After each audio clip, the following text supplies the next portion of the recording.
Hey, look who I brought to see her mama. Somebody else's child? We got a code pink, people. Somebody just stole a baby. Just shut that. It's always nice to start off with a little humor, even though this isn't something of any laughing matter by any means.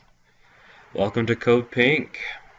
Let's go ahead and review our policy and procedure. Now the motto is prevention is our best defense, and nice little guideline to follow is it is better to offend than to regret. So please follow protocol and policy at all times. Safety measures, making sure we assist with exiting family members when the infant leaves the facility. If you feel uncomfortable about someone in the department itself, please speak up. Follow your instincts. If somebody seems out of place, let it be known. Now here is a video of an attempted abduction. It's a shocking attempt to snatch a newborn, and it was all caught on tape. A woman dressed as a nurse, police saying she tried to steal an infant from the maternity ward, but thanks to hospital security, her plot was foiled. And ABC's Lindsay Davis is here with details. Good morning, Lindsay. Good morning, Amy. Police say she was armed with only a visitor's pass when she made a beeline for the maternity ward. They say the abduction was prompted by marital problems, that she thought a baby would get her husband back. Today, she's scheduled to be arraigned on kidnapping charges. Watch as 48-year-old Grisel Ramirez in hospital scrubs casually strolls into this Southern California hospital.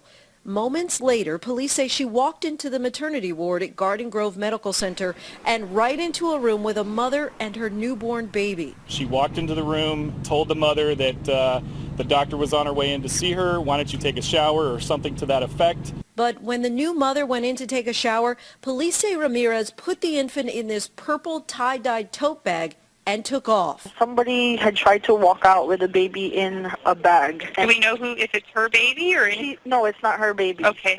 Ramirez never made it past the hospital door. She was locked in, all because of a little sensor like this, often placed on the baby's ankle or wrist within an hour of birth. Alarm sound, locks engage, even the elevators stop. That's exactly what happened in California on Monday. Police say Ramirez was stopped by employees who heard the alarm and then held her until security arrived. Police also say Ramirez doesn't have a history of mental health. Just last week, she walked into another hospital and questioned a pregnant woman there, prompting police to circulate a flyer with her picture on it. So she's separating from her husband, and she told her husband that she was pregnant. So at this time, she had to produce a baby girl. The baby was returned to its mother unharmed. So that is amazing. It puts in perspective. Here's somebody that dressed as a nurse, strolled right into the facility and attempted to take a child. So again, follow your instincts. Okay, the main acronym to follow for a possible infant-child abduction is STORK. Search and secure, telephone, obtain, report and reassign, and keep. So again, with search, it's pretty straightforward. You need to search the area for the child itself and secure the scene of the abduction. Next, telephone. We need to notify immediately the staff, call 911 and a code pink. Make sure you give all pertinent information of who is making the call and the situation of what has just happened. And again, the unit clerk will be the one to call the code pink overhead. Next is to obtain. Remember, pertinent information is vital to securing a crime scene until the security director or law enforcement can arrive. Next, report and reassign the mother and family to a different room for security purposes. Once the abduction has been confirmed, the nurse manager and the attending physician will notify the parents. The mother will be transferred to med-surg without belongings. To further ensure her privacy, the nurse assigned to the mother will accompany the family at all times.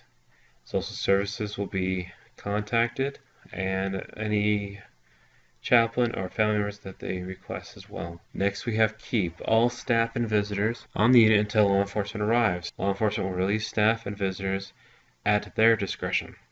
If the incident occurs during shift change, all personnel scheduled to leave will be detained until released by law enforcement. So again, unless the code pink is all clear and the child is returned, all staff and personnel need to remain in the facility. Now, the proper response procedure is that no information will be shared to individuals not needing to know. This pertains to the public relations, individuals to notifying personnel, and the general public outside of the hospital. Other proper steps are a full sweep of the facility, and that is to be managed by a security department director or by the administrator on call. What is vital is to maintain the crime scene until law enforcement arrives, and also obtaining information such as blood samples, pictures, footprints, medical records, and so forth. The Amber Alert will be initiated by the law enforcement, and the administration will be the main response team for the general public and corresponding with the law enforcement. The main duties of the hospital staff, of course, would be to cover all exits, keeping all visitor personnel in the hospital, and examining carrying items such as suitcases, backpacks, boxes, and so forth. The OB's department responsibility is that the RN, whoever that may be, will cover the main entrance.